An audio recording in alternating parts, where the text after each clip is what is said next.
تونكتو تونس الحدث. وبالتالي لازم يكون شعبنا واقعي ويعرف اللي اليوم فما فاتوره لازم تدفع في الانتقال الديمقراطي، اذا يحب يعيش في ديمقراطيه ما كانش يخلينا نعيطوا لبن علي ونعتذروا له ونقولوا ارجع انت وليلى وحكمونا.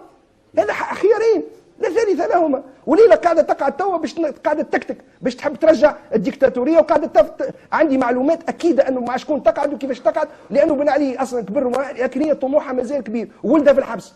يلزمها ترجع، هي يلزمها وعندها ولدها صغير الاخر تحب عنده مستقبله في تونس. يلزمها ترجع، هي يلزمها وعندها ولدها صغير الاخر تحب عنده مستقبله في تونس. يا اخي شاد العياري ثوري يا سيدي احنا ثوري عند شاد العياري ما خدم بن علي وكلاه عند بن علي ما كلاش عند بن علي. انا بالنسبه لي حكومه الترويكا لم يكن لها برنامج برنامج مؤتمر فين شنو فيه ثوري؟ لحظه فيه شنو فيه ثوري؟ لا اعطيني حاجه ثوريه برنامج مؤتمر. اليوم اللي فات انه وقف وطيح الانقلاب الناعم هذايا. انا انقلاب فما انقلاب كان يا ولد الشرعيه وفات لو 23 يزيد انت مش مع الانقلاب ما تو ايش معناها انقلاب؟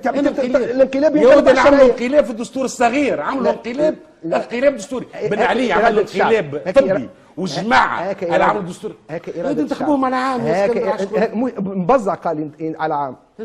انا كي خرجت على عام. لا المرسوم المبزع يطلع في المبزع من المرسوم. الشيخ الغنوش يطلع في حنا بعد ويقول عام.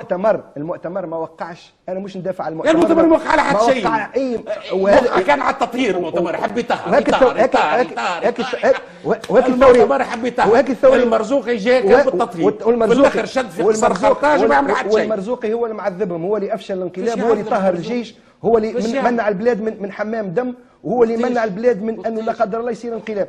انت تعرف وانا المرزوقي لاهي سامحني، المرزوقي لاهي بلا صاير في كوريا، لاهي بلا صاير في سوريا. لا اسمع، اما كان تونس مش لاهي بها. بالعكس ظهر لاهي بتونس، وظهر فشل الانقلاب، وظهر صلح المؤسسه العسكريه ومنع المؤسسه العسكريه من انه يستخيل انه كيفاش منعها المؤسسه العسكريه؟ من انه تنخرط في مشروع الانقلابي. اليوم عندنا جيش جمهوري انا نعرف المؤسسه العسكريه خدمت فيها تو المشروع كيما انخرط. المؤسسه العسكريه بعد 14 سنه في السلطه ما فكتهاش. اليوم الجنرال عمار لو كان مازال قاعد ثوره وصار الانقلاب انتهى. انقلاب الجنرال عمار ما كانش يفك السلطه بعد 14 لا ما كانش، لا كان وقتها زخم الثوري كبير وقصبة 3 تشعل.